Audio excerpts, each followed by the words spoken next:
All right, so today we're going to be replacing a cartridge on this very old school Moen bathroom faucet. As you can see, it's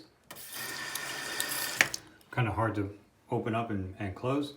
So we're going to cut and show you exactly how to do it. All right, so some of the tools that you're going to need a replacement cartridge, the Moen 1225 single handle faucet cartridge. I recommend having one of these cartridge pullers. It's about $15 from Home Depot. I'll put the link below. Flathead screwdriver and a pair of pliers, wrench, whatever, adjustable wrench or pliers, either way will work.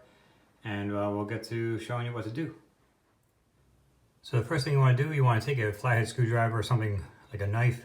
You want to go right under this ridge here and pop open the faucet right there.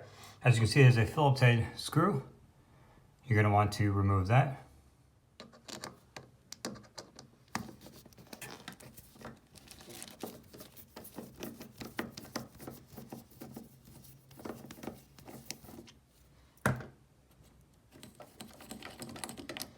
Okay.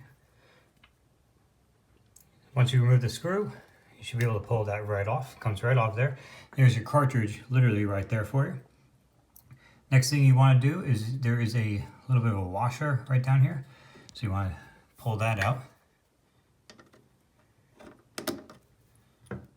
After removing the washer, by the way, before I got started, I should have said, make sure you turn the water off to the faucet, as well as put any kind of sink trap that you have either down, or in my case, I just have a little basket, just in case you drop any of these parts, they don't go down the faucet there. Next thing you want to do is remove this ring right here. It could get a little crusted on there, so it could take a little bit of jiggling like that. Kind of just move it back and forth to break whatever kind of crust or whatever is holding it on. There we go. You just pull that, put that aside. And then the last piece right here is this little tab.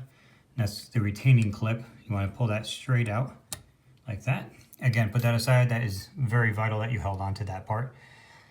And then we want to use the puller. And as you can see, it has the marks here, which would fit right into the grooves right there. So you want to line that up so it clicks, and then you just tighten it down. Once this bolt is nice and tight, you want to just turn it counterclockwise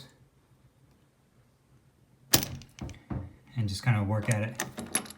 Doesn't always work the first time, because a lot of times it is crusted in there. As you can see, the sink is a little bit crusty on the underside. I have not really worked on it, so you just kind of pull, and there you go.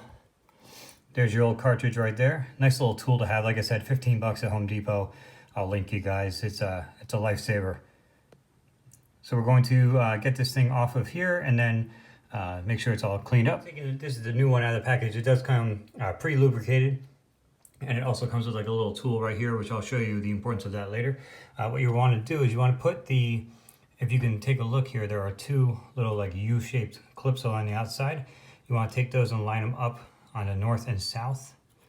And you just kind of want to work that into it. You're going to see some water coming out. Have some towels handy. And then what you're going to want to do is you take this little clip that comes included, and as you can see, it does fit right into the cartridge, and you want to kind of just turn it a bit. Now this is where your wrench or your pliers come in handy. So you want to kind of grab a hold, and you can kind of turn it into place, and you can also push down. Okay, now it's fully inserted. I did turn the water back on. You can grab this little stem here and just kind of pull up. It's gonna run dirty for a little bit, so it gets all the junk through. Now what you want to do is you want to turn it counterclockwise while still having it open. You want to turn it counterclockwise, test the warm water. And now my hand is wet, can't turn it. And then you want to turn it back the other way, make sure it's got cold water, make sure it's in correctly, which it is, and you can actually turn it right back to You want it to be right back to your lukewarm for when you put your handle back on.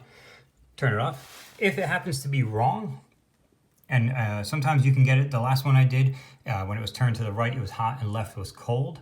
What you want to do is you just take that same white tool that it comes with, and you put it in here, and use your wrench, and then literally just turn it 180 degrees so that this clip is on the bottom, this clip is on the top, and it reverses the direction of the temperature. Next step is you want to put your retaining clip back in. As you can see, you can't really see, but back here, it just goes right back in this slot. If you take a look closely, you can see where it comes in. You want it to go around there, which I happen to line up pretty nicely. It might need a little bit of a turn, which it does. So what you do is you take that same little tool that they include in there. You just want to turn it just a hair until that thing clicks right like that. So now you know it's fully in there, it's holding it. You want to take your ring, you want to put the ring right back over the top, which is really tough to do one-handed.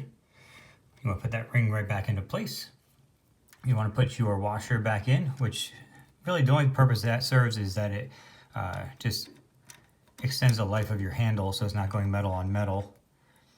If I can get this on one-handed, there we go. So the ring goes back on, and then you're looking at putting that guy back on.